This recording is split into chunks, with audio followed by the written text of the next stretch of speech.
Shukla chemistry classes में आपका स्वागत है। आज हम लोग स्पेक्ट्रोस्कोपी से पहला टॉपिक अल्ट्रावायलेट और विजुअल स्पेक्ट्रोस्कोपी का लेक्चर 1 पढ़ेंगे। स्पेक्ट्रोस्कोपी क्या होता है? तो स्पेक्ट्रोस्कोपी किसी भी मैटर का इलेक्ट्रोमैग्नेटिक रेडिएशन के प्रति अट्रैक्शन होता है, इंटरेक्शन जो होता है मैटर्स का इलेक्ट्रोमैग्नेटिक रेडिएशन के टूवर्ड्स, उसी को बोलते हैं स्पेक्ट्रोस्कोपी। तो उसी में हम लोग अल्ट्रावायलेट और विजुअल स्पेक्ट्रोस्कोपी को पढ़ेंगे। तो देखिए, अल्ट्रावायलेट विजुअल स्पेक्ट्रोस्कोपी पढ़ने से पहले हम लोग देखेंगे एब्जॉर्प्शन और इमिशन क्या होता है। तो एब्जॉर्प्शन को डिफाइन किया गया, it is transition from lower energy level to higher energy level of an atom molecule और सॉलिड। मतलब इसमें ट्रांजिशन होता है, देखिए यहाँ से लोअर एनर्जी लेवल से हाई एनर्जी लेवल में, तो इसे एब्जॉर्प्शन कहते हैं। इमिशन में क्या होता है, यहाँ पे ट्रांजिशन हमेशा हाई एनर्जी लेवल से लो एनर्जी लेवल में एटम मॉलिक्यूल या सॉलिड का होता है, तो इसी को बोलते हैं एब्जॉर्प्शन और इमिशन। तो अल्ट्रावायलेट विजिबल स्पेक्ट्रोस्कोपी जो होता है वो एब्जॉर्प्शन स्पेक्ट्रोस्कोपी होता है। यहाँ पे ट्रांजिशन होता है, इसीलिए इसको इलेक्ट्रॉनिक स्पेक्ट्रोस्कोपी भी कहा जाता है। तो अल्ट्रावायलेट और visible spectroscopy is absorption of light involve the transition, यहाँ पे इलेक्ट्रॉन का एक्साइटेशन होता है from one electronic energy level to another electronic energy level. आपने देखा कि एक energy level lower energy level है, तो हाई एनर्जी लेवल में एक्साइटेशन होता था। Within the molecule is called ultraviolet spectroscopy. इसमें क्या होता है, ड्यू टू ट्रांजिशन, यहाँ पे जो इलेक्ट्रॉनिक ट्रांजिशन होता है लोअर एनर्जी लेवल से हायर एनर्जी लेवल, इसीलिए इसको इलेक्ट्रॉनिक स्पेक्ट्रोस्कोपी भी कहते हैं। अल्ट्रावायलेट का जो रेंज होता है वो होता है 200 से 400 नैनोमीटर, जबकि विजुअल स्पेक्ट्रोस्कोपी का रेंज होता है 400 से 800 नैनोमीटर के। अब यहाँ पे जो एब्जॉर्प्शन होता है, तो एब्जॉर्प्शन क्यों होता है, मान लीजिए मैंने कोई मॉलिक्यूल लिया, ऐसे मान लीजिए कोई मॉलिक्यूल लिया यहाँ पे, तो ये आपका हो गया सिग्मा बॉन्ड, ये हो गया पाई बॉन्ड, या हो गया नॉन बॉन्डिंग इलेक्ट्रॉन। तो यहाँ पर इलेक्ट्रॉनिक ट्रांजिशन जब हम देखेंगे तो यहाँ पे देखिए ये भी ये है सिग्मा बॉन्डिंग, ये पाई बॉन्ड, ये नॉन बॉन्डिंग इलेक्ट्रॉन, और सिग्मा का ये सिग्मा एंटी बॉन्डिंग और पाई का ये पाई एंटी बॉन्डिंग। तो इनके बीच में हम लोग ट्रांजिशन कराते हैं। तो ट्रांजिशन तो कई भी हो सकते हैं, लेकिन जो इम्पोर्टेंट ट्रांजिशन होते हैं वो 4 होते हैं। पहला देखिए इसमें होता है सिग्मा टू सिग्मा स्टार, मतलब sigma bonding molecular orbitals to anti bonding molecular orbital. तो यहाँ पर सिग्मा टू सिग्मा स्टार मतलब sigma bonding to anti bonding, pi to pi star मतलब anti bonding, n to sigma bonding star और n to pi star. तो अगर हम इनके एनर्जी का क्रम देखें तो एनर्जी आप देख रहे हैं नीचे से ऊपर जो है वो बढ़ रहा है। तो सबसे ज़्यादा एनर्जी जो है वो सिग्मा टू सिग्मा स्टार का है, फिर एन टू सिग्मा स्टार का है, फिर पाई टू पाई स्टार का है, और सबसे कम एन टू पाई स्टार का है। लेकिन वेव लेंथ जो है उल्टा बढ़ता है। एनर्जी अगर आपकी ऐसे बढ़ रही है, इधर बढ़ रही है, सबसे ज़्यादा सिग्मा टू सिग्मा स्टार की अगर एनर्जी है तो वेव लेंथ सबसे ज़्यादा एन टू पाई स्टार की होती है। यहाँ पे अगर हम इसमें कुछ अलाउड की बात करें तो जो आपका सिग्मा होता है वो जीरेड होता है। जीरेड मतलब जिसमें सेंटर ऑफ सिमेट्री पाया जाता है, तो जिसमें सेंटर ऑफ सिमेट्री पाया जाता है वो जीरेड होता है। तो सिग्मा बॉन्ड, जैसे सिग्मा बॉन्ड क्या होता है, वो हमेशा आपका मान लीजिए ये सिग्मा बॉन्ड है, सिग्मा बॉन्ड जो है यस ऑर्बिटल के ओवरलैप से मिल रहा है। तो ये जो ऑर्बिटल है अगर यहाँ पे देखा जाए ये प्लस प्लस होता है, यहाँ पे चारों ओर जाए तो यहाँ सेंटर ऑफ सिमेट्री मिलता है। तो ये जो होता है ये जीरेड होता है। पाई जो है वो अनजीरेड है, पाई स्टार जो है जीरेड है, ये अनजीरेड है। तो जीरेड अनजीरेड जीरेड अनजीरेड। तो इस आधार पर आप लेपोर्टे सिलेक्शन रूल पढ़े होंगे कि जीरेड टू जीरेड मतलब gerade to gerade not allowed होता है, लेकिन जीरेड टू अनजीरेड ये अलाउड होता है। तो लेपोर्टे सिलेक्शन रूल के अकॉर्डिंग अगर वो समान के है, जीरेड टू जीरेड है, तो वो नॉट अलाउड फॉरबिडन होगा। यहाँ पे ये जो एन टू पाई होता है, एन टू सिग्मा, ये भी फॉरबिडन होता है। तो ये भी एग्जाम में कई बार पूछे गए हैं।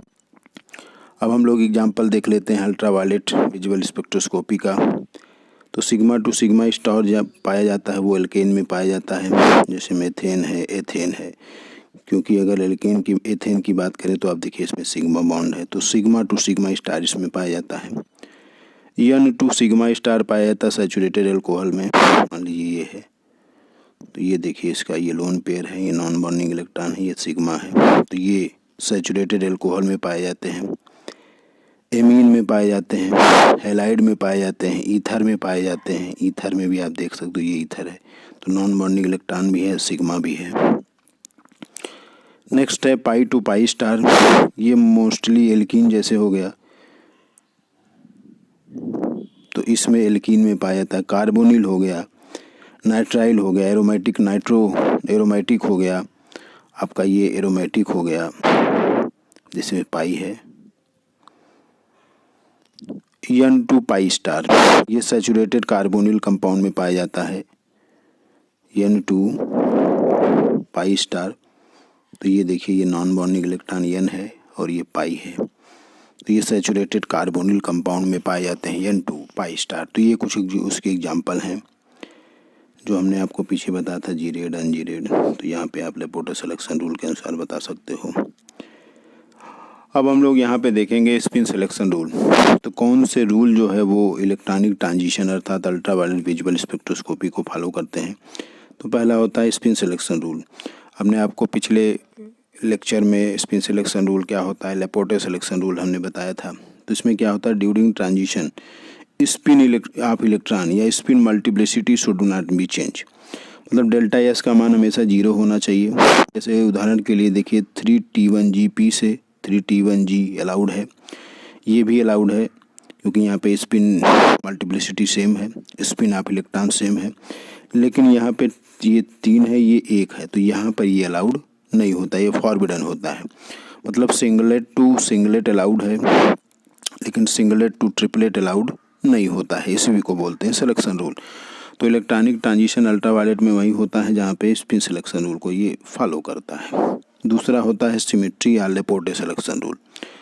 आप जानते हो यस जो होता है वो सेंटर ऑफ सिमेट्री होता है, तो उसे जीरेड बोलते हैं। पी में नहीं होता तो इसे अनजीरेड, डी में होता है तो जीरेड और एफ को अनजीरेड। तो उस आधार पर हमने आपको पिछले क्लास में बताया था कि जो G2G होते हैं, मतलब अगर समान नेचर के हैं तो ये फॉरबिडन होते हैं, लेकिन जीरेड टू अनजीरेड है।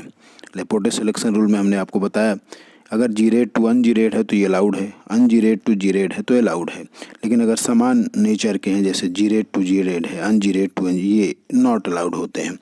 तो जीरेड ऐसे जगहों पाए जाते हैं जहाँ पे सेंटर ऑफ ऐसे मालिक्यूलर कंपाउंड में जिसमें सेंटर ऑफ सिमेट्री पाया जाता है।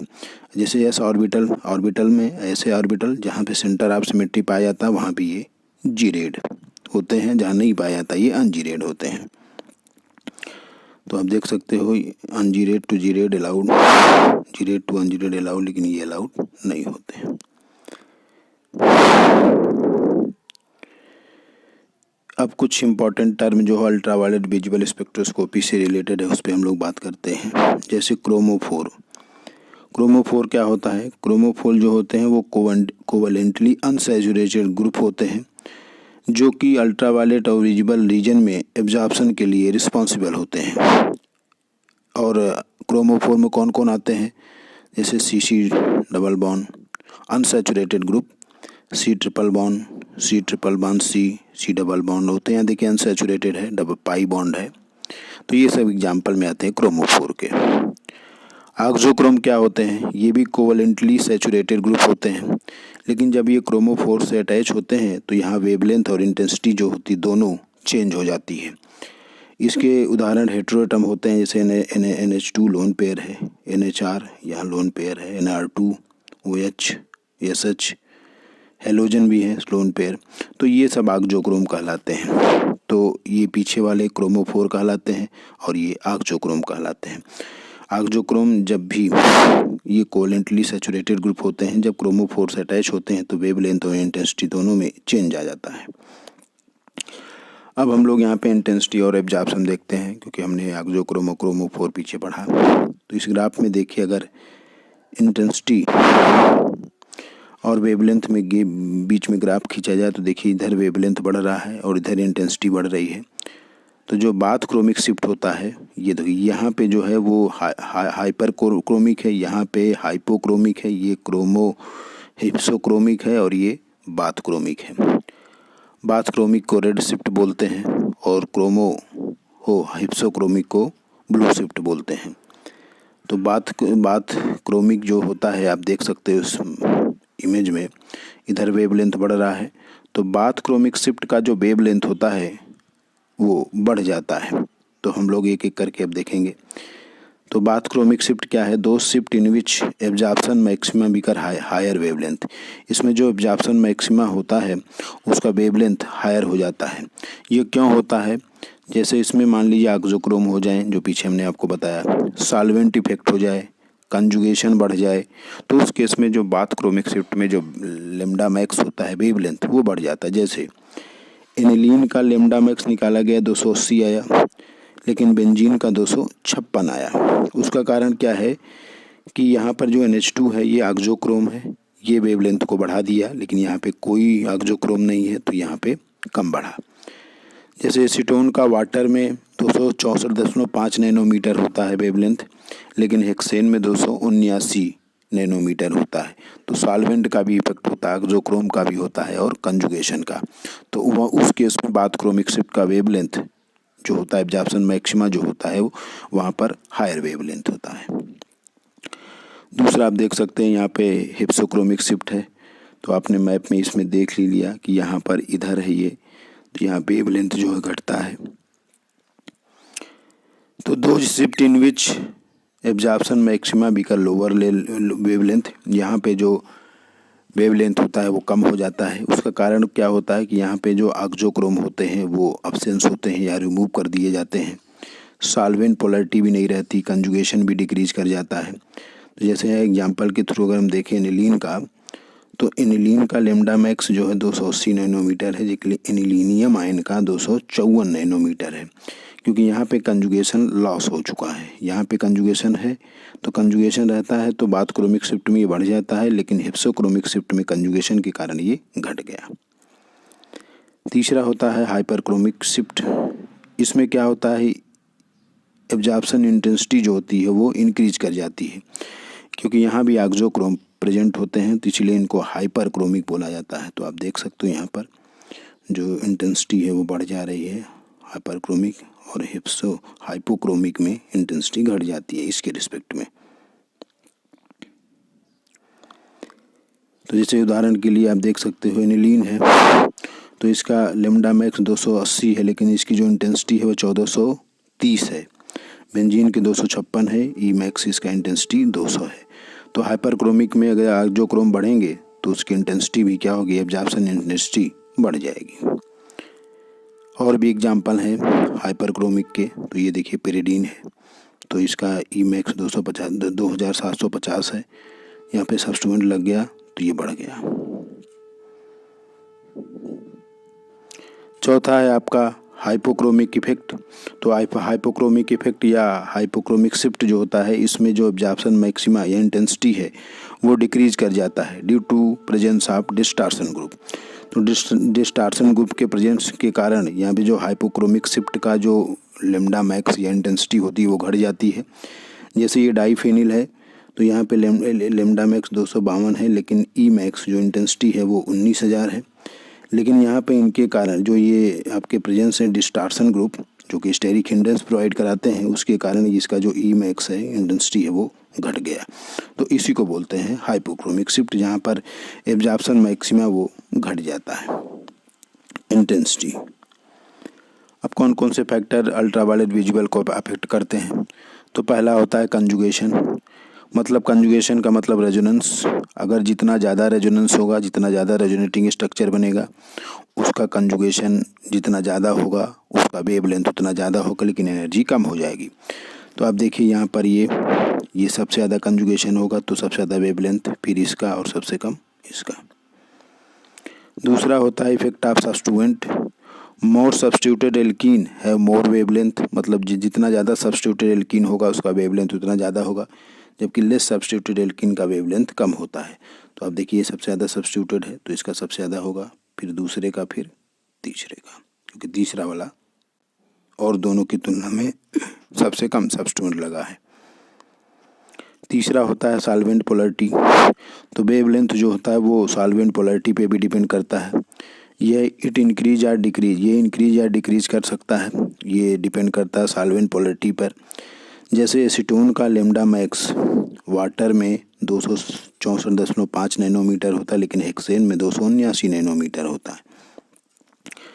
चौथा होता है इफेक्ट ऑफ कंसंट्रेशन।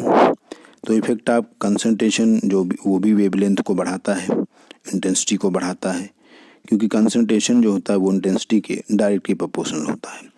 अब लोगों ने जो लैम्बर्ट बीएल लॉ पढ़ा था वहाँ पे एब्जॉर्प्शन कंसंट्रेशन का पूरा टर्म पढ़ा है। तो अल्ट्रावायलेट विजिबल स्पेक्ट्रोस्कोपी के लिए लैम्बर्ट बीएल लॉ बहुत इंपॉर्टेंट है। तो हमने पिछली वीडियो पे इस पर चर्चा किया है। तो आज हम लोगों ने स्पेक्ट्रोस्कोपी को भी प्रारंभ किया है और इसमें अल्ट्रावायलेट विजिबल स्पेक्ट्रोस्कोपी का लेक्चर 1 पर अध्ययन किया है। शुक्ला केमिस्ट्री क्लासेस को लाइक कीजिए और सब्सक्राइब कीजिए। धन्यवाद।